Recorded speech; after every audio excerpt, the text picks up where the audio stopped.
Magandang araw mga kabugis, ako muli si Lito at welcome kayo sa akin channel, Malyares Garden. Ang isi-share ko naman sa inyo yung kung paano tayo magre-repat para mapalago natin agad at para mapabulaklak na rin natin agad yung mga kinatings natin ng mga nakaraang buwan. Ito yung kinatings ko nung nakaraang buwan, ipapakita ko sa inyo. Nung medyo matagal na rin, siyempre may video ako nito. Siguro mga 3 months na ngayon ito. O mahigit pa. Napansin nyo ito, yung dinirect natin na pinakita ko sa inyo. Ganito na sa kalalago ngayon, oh. Hindi ko pa siya na-i-repat. Pwede rin natin gawin ng ganyan, palakihin muna natin bago natin i-repat. Pagkaraan, yun nga isi-share ko sa inyo para mapalago natin agad at mapabulaklak natin agad kung paano na gagawin natin. Magre-repat tayo, ipapakita ko sa inyo kung paano yung gagawin natin para mapalago natin agad at mapabulaklak natin agad. Ayun ang isi-share ko sa inyo ngayon. Ngayon, pipili tayo ng pwede natin na kunin dito na pwede na natin i-repat. Ganito na siya katataas ngayon, no? Lalago na niya, no? Kasi matagal bago hindi na i-repat. Yung iba medyo kumapit na sa lupa yung mga ugat niya. Pero maliliit lang ang plastic nito. Kukuha na tayo ng dalawa dito.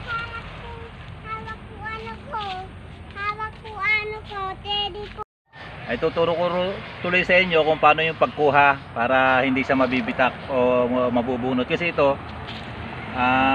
maliliit masyado ang pad nito. Alam mo yung style ng pagkuha nito, ganito. Hahawakan niyo yung pinaka plastic niya, to. Sabay angat dito sa may katawan niya. Sabay angat na ganyan, ayan. Kasi kung sa plastic lang uuga ito, dapat hawak mo ito. Tingnan mo lalagunan niya, di ba? Ito yung ugat niya, Di ba ang ganda na? Ganda ng pagkuha. Siyempre, konting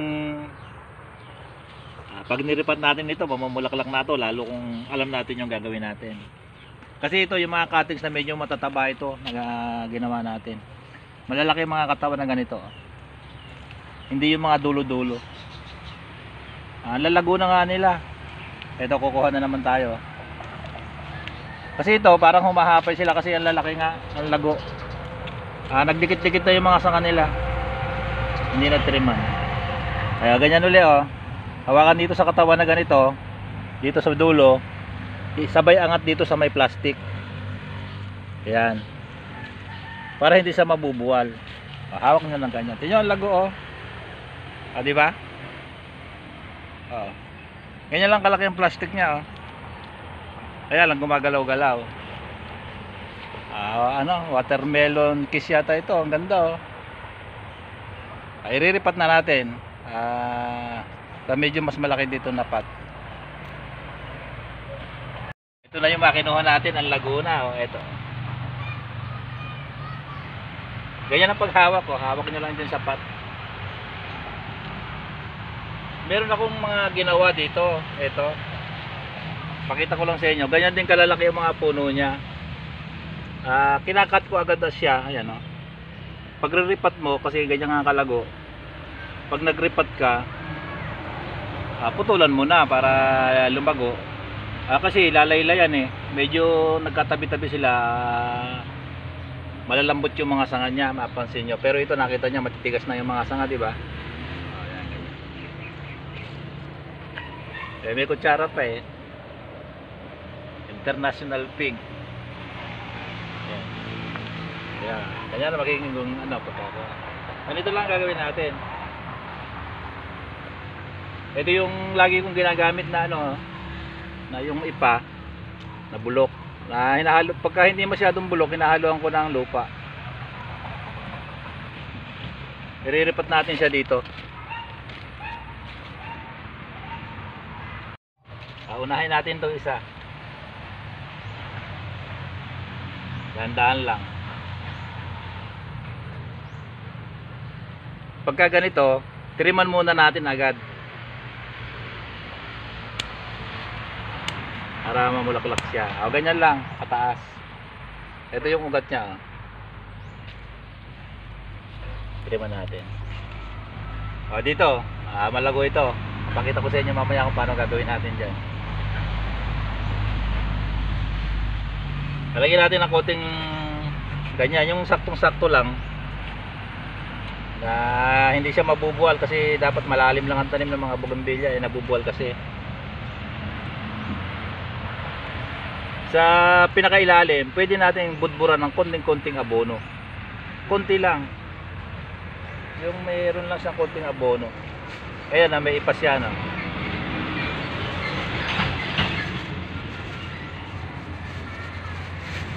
Ito yung triple 14. Ayan. Para tumigas na yung katawan niya, yung mga dahon niya. At pagka lumago siya, mamulaklak na rin siya. Konting-konti lang. Huwag yung dadami, ilang butil lang. Ayan. Mga ilang butil lang yan, mga 20 na butil lang siguro. Para hindi mabitak yung pagkaganito, ganyanin niyo muna. Ganyan. Kasi umuuga-uga, di ba? Saka natin gaganyanin, no? Ingatan lang natin kasi mga bata pa ito. O, ayan yung ugat niya, di ba? Buong buo. Dapat makuha natin ng buong buo yung lupa niya para nun hindi siya mag-recover yung malanta. Sayang, naitapong ko, parang kulang. O, yan na, di ba? Ganyan. Ganyan lang kalalim, oh. Ating lalagyan na lupa. Siksik natin ng konti. Huwag naman yung siksik na siksik para hindi siya humapay.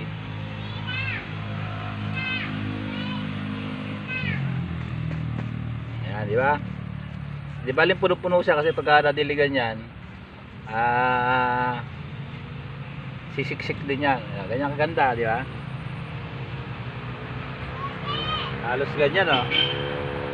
Di ba? Pagka lumaki. Ito, pwede nang mamulaklak ito. Nahinto yung video, may bumibili kay Mrs. Ayan. Foxtail.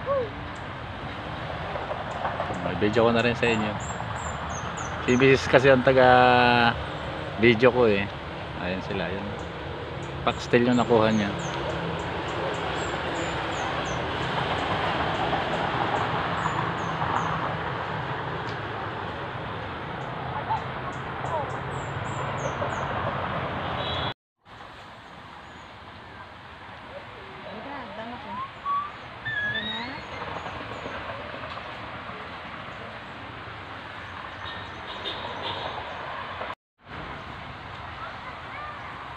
Ito yung malago. Mahapay na. Pero ang ganda ito. Sobrang naging lago niya kasi malaki yung puno niya. Malaki yung cuttings niya. Gagawin lang natin, titripan natin. Ganyan lang.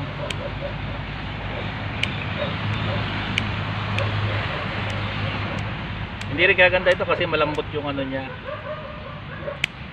Ito, bonsai na agad siya, di ba? Ganyan lang, hindi naman sagad na sagad. Ito, ganda nito. Pangbuhay pa.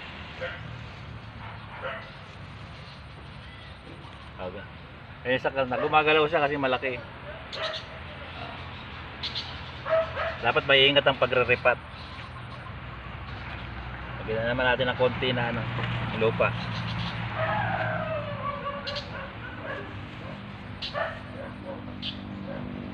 Lalagyan na namin ng konting abono. Konting-konti lang ganyan. Ganyan lang. Hindi naman yung marami. Di ba? Pwede natin tanggalin yung yung mga sanga dito sa puno.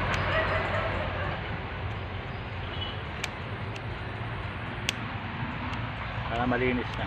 Ito na lang ang pakukunin natin. Muga, oh.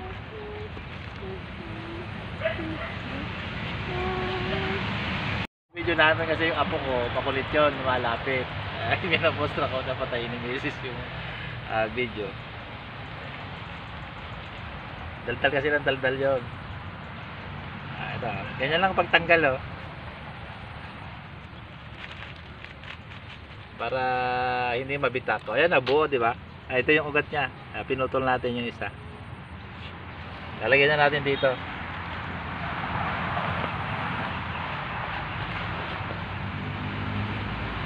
Nagmomostrahan kami ni Mrs. Yan, dyan na, dumarating na naman si yung apo kong mapakabait yun. Ano lang, gusto yun, nakatabi sa amin.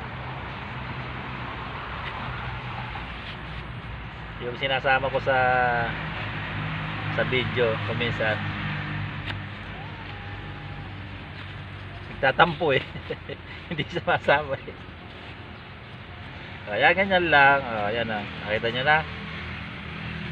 Siksik lang natin ng konti para hindi sa gumagalaw. Kanina gumagalaw, di ba? Yung sa maliit. Kasi maliit lang yung pot na to. Ayan o. Pag namulaklak yan, di ba? Mamumulaklak na agad yan. Ito, hindi pa masyadong sanay sa direct sunlight kasi yung binagbuhayan ko to, may mga palm sa tabi niya. Hindi siya direct kasi kung magbubuhay naman tayo ng cottage na ganito, hindi naman sa direct, medyo may lilim din. Kaya tinabi ko siya doon sa mga palm. Kaya nung medyo lumaki, siyempre, malilim na. Nakita nyo, malambot yung mga sanga niya, di ba?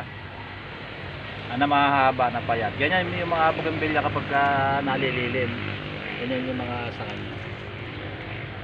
Pero kahit yun ito, pwede ditong i-ICU, mabubuhay ito. Yung mga ganyan. Ito, pagka lagay ko muna dito ng mga kahit 3 days lang, o pwede rin, 1 week. Hindi ko muna i-direct sunlight ito. Dito muna sa aming net. Diba, natuto na kayo. Ito na yung mga ito yung bagong ripat natin. Ito naman yung yung dati. Makita niyo ang pagkakaiba niya, oh. Ang tigas ng mga dahon nito, oh. Ay ito yung mga malalambot. Nakalilim kasi. Mamulaklak man yang ganyan, nakalilim, hindi maganda. Mas maganda kung ganito. Ito direct sunlight ito.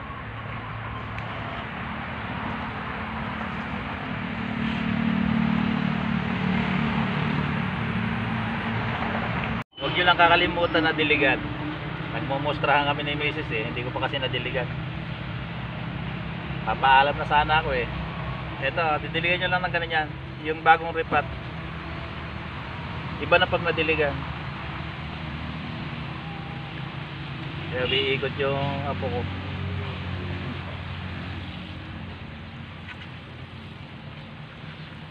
Diligan na rin natin ito.